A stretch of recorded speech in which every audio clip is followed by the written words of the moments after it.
اعوذ باللہ من الشیطان الرجیم، بسم اللہ الرحمن الرحیم۔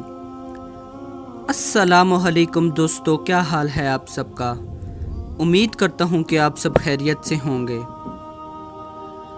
پیارے دوستو، اس دنیا میں جتنے بھی انسان موجود ہیں، سب کے سب نے موت کا ذائقہ ضرور چکھنا ہے اور اپنی اپنی قبر میں ضرور جانا ہے، چاہے وہ امیر ہو یا غریب، بادشاہ ہو یا فقیر۔ اس نے ایک نہ ایک دن اس دنیا سے چلے ہی جانا ہے۔ دوستو، جب کسی شخص پر موت کا عالم طاری ہوتا ہے تو اللہ تعالیٰ اس کی طرف 5 فرشتے بھیجتا ہے۔ پہلا فرشتہ اس کے پاس اس وقت آتا ہے جب اس کی روح حلقوں یعنی حلق تک پہنچتی ہے۔ وہ فرشتہ اسے پکار کر کہتا ہے، اے ابن آدم، تیرا طاقتور بدن کدھر گیا؟ آج یہ کتنا کمزور ہو گیا ہے؟ تیری زبان کہاں گئی؟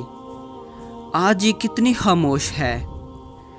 تیرے گھر والے عزیز و قارب کہاں گئے؟ تجھے کس نے تنہا کر دیا؟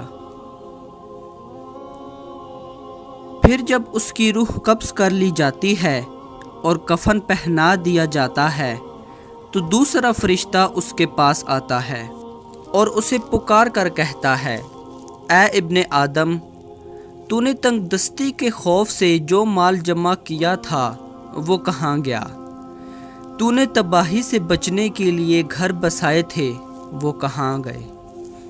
پھر جب اس کا جنازہ اٹھا دیا جاتا ہے تو تیسرا فرشتہ اس کے پاس آتا ہے اور اسے پکار کر کہتا ہے، آج تو ایک ایسے لمبے سفر کی طرف رواں دواں ہے جس سے لمبا سفر تو نے آج سے پہلے کبھی طے نہیں کیا تھا۔ آج تو ایک ایسی قوم سے ملے گا جس سے پہلے تو کبھی نہیں ملا۔ آج تجھے ایسے تنگ مکان میں داخل کیا جائے گا کہ آج سے پہلے تو کبھی ایسی تنگ جگہ میں داخل نہ ہوا ہوگا۔ اگر تو اللہ تعالیٰ کی رضا پانے میں کامیاب ہو گیا تو تیری یہ خوش بختی ہے، اور اگر اللہ تعالیٰ تجھ سے ناراض ہو گیا تو یہ تیری بدبختی ہے۔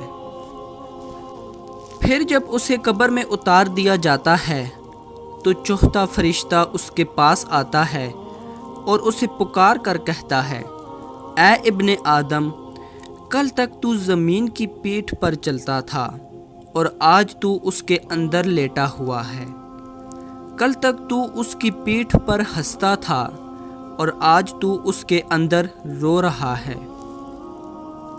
کل تک تو اس کی پیٹھ پر گناہ کرتا تھا اور آج تو اس کے اندر شرمندہ ہے۔ پھر جب اس کی قبر پر مٹی ڈال دی جاتی ہے اور اس کے اہل و عیال، اس کے دوست، اس کے عزیز و قارب اسے چھوڑ کر چلے جاتے ہیں تو 5واں فرشتہ اس کے پاس آتا ہے اور اسے پکار کر کہتا ہے، اے ابن آدم، وہ لوگ تجھے دفن کر کے چلے گئے، اگر وہ تیرے پاس بھی ٹھہرتے تو تجھے کوئی فائدہ نہیں پہنچا سکتے تھے۔ تو نے مال جمع کیا اور اسے غیروں کے لیے چھوڑ دیا۔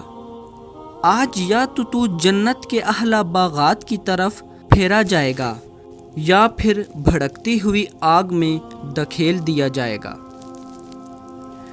پیارے دوستو، یہ زندگی بڑی مختصر سی ہے، اس کا کوئی پتہ نہیں کہ اگلی سانس بھی ہمیں نصیب ہو یا نہ ہو۔ اس دنیا میں آنے کا ہمارا ایک ہی مقصد ہے، اللہ تعالیٰ کی عبادت اور اس کے پیارے رسول حضرت محمد صلی اللہ علیہ وآلہ وسلم کے بتائے ہوئے راستے پر چلنا ہے۔ آپ دنیا میں نیک اعمال کریں، اچھے اعمال کریں تاکہ ہماری زندگی کا کوئی مقصد بنے اور ہم اس دنیا میں بھی کامیاب ہوں اور آخرت کی زندگی میں بھی کامیاب ہوں۔ دوستو، اگلی ویڈیو آنے تک اپنا خیال رکھیے گا۔ Thanks for watching. خدا حافظ۔